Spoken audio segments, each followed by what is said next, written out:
Welcome to day one of making your very own sourdough starter. It couldn't be easier, and I'm so glad to go on this journey with you. These are just a few of the things that you'll need. You can have a scale in the beginning, but you don't have to right now. I like to use a pint wide mouth jar. These are easy to find at the thrift store. These are great for this project, but a similar size container is great. Glass is preferred. We have flour, water, and then lids for the container. That's all that we need.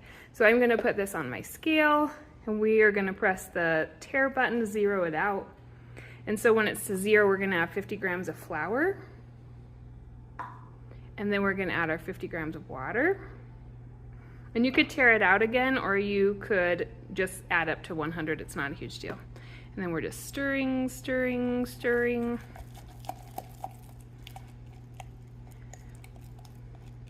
If you do not have a scale yet, that's going to be about 7 tablespoons of flour and 5 of water, because by weight and volume aren't quite the same. So you need a little bit less by volume of the water because the weight is a little more dense. So that's what it looks like. It looks like thick Greek yogurt. And I just scrape down the sides with the back of my spatula. Just keeps it clean, and then they don't get so crusty. So that's it. And then for lid options, you can just use this is just the flat and the ring that might have come with your cup. And I just set it on there and set it on there. It's just covering it so that dust and bugs can't get in.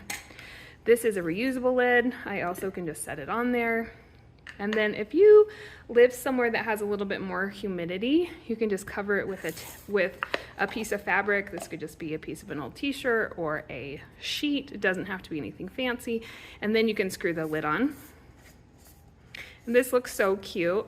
I'm in Utah, so my climate is pretty dry, so I normally don't do this. Look how nice it looks though, because my top will dry out too fast. So this is a fun option if you live somewhere with some humidity.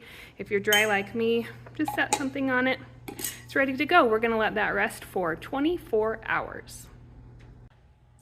Welcome to day one. We just finished mixing up your sourdough starter. It's looking great. It's gonna sit for 24 hours. I was just gonna talk to you really quickly about different flours and different water. The flour, if you're gonna pick, I would love for you to get an organic flour, and we're just doing all-purpose white organic flour. That I think it's really simple to work with. Next down option would be non-organic but unbleached. Do you see how it says unbleached on this? You can find unbleached that is not organic. So unbleached would be better. And then your traditional bleached, fully processed white flour is a great option too. Sometimes it has a little bit different result just because of the processing of how they grow the wheat and how it's processed. It tends to have a little bit less natural yeast on the flour, and that's what this is made out of. So if you are having hiccups, I would move to organic flour. If you don't have it on hand, try it with what you have. It's not going to hurt anything. I'm a big proponent of use what you have or are already buying.